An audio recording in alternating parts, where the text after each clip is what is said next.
Hi guys, तो ये है मेरा व्लॉग जहाँ पे मैं सुबह उठी और सुबह उठ के मैं छत पे पहुँच गई थी क्योंकि छत की जो धीमी धीमी और बहुत ही गुनगुनी सी धूप थी वो बहुत ही ज़्यादा अच्छी लग रही थी मुझे। और धूप में चाय पीने का जो आनंद है वो अलग ही होता है। नाश्ता मैंने स्किप कर दिया था तो मैं और मेरा भाई 1 बजे पहुँच गए थे ये खस्ता मटर खाने के लिए। ये वाले भैया सुबह 9 बजे से लेकर के दोपहर 2 बजे तक अपना ठेला लगाते हैं सिर्फ, और 2 बजे तक इनकी पूरी दुकान बिल्कुल खाली हो जाती है 2 बजे तक। और फिर उसके बाद में हमने कुछ पीने का मन हो रहा था, हम पहुँच गए थे ये मौसम्बी का जूस पीने के लिए। भाई मौसम्बी और अनानास का जूस बहुत ही टेस्टी था। हम लोग घर आ गए थे, शाम का टाइम था ये, तो हम लोग छिलवा रहे थे मम्मी के साथ बैठ के बथुआ और सारा साग। जो बथुए की डंठल अलग करी जाती है उसको हमारे यहाँ बोला जाता है कि साग विचार रहे थे। आपके यहाँ क्या बोला जाता है आप मुझे कमेंट्स में ज़रूर बताइएगा। और क्या आप मुझे बता सकते हैं कि ये कौन सा साग है?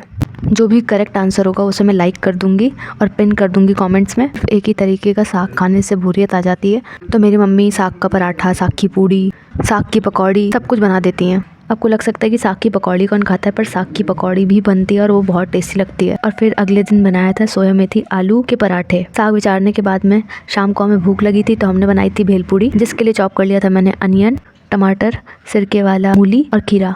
फिर इसमें डाल दिया था भुना हुआ चना, नींबू, नमक और मिर्चा, और सबको अच्छे से मिक्स कर लिया था, मैश कर दिया था, और यही बहुत टेस्टी लग रहा था। उसके बाद डिनर में मम्मी ने बनाया था सरसों का साग। ये देखने में शायद अच्छा ना लग रहा हो पर ये बहुत ज़्यादा टेस्टी था। सरसों के साग के साथ में घी लगी रोटी खा लीजिए, आपको मज़ा ही आ जाएगा। और यही था हमारा डिनर। और रात के टाइम में मम्मी पापा गए थे बाजार और लेकर के आए थे ये मूंगफली भुनी हुई। बहुत ही बड़ा दाना था इसका, बहुत ही टेस्टी भी थी, मीठी सी एकदम, और नमक के साथ खा के तो एकदम बहुत ही सही लग रही थी मूंगफली के साथ साथ पापा मम्मी लेकर के आए थे ये सिंघाड़ा।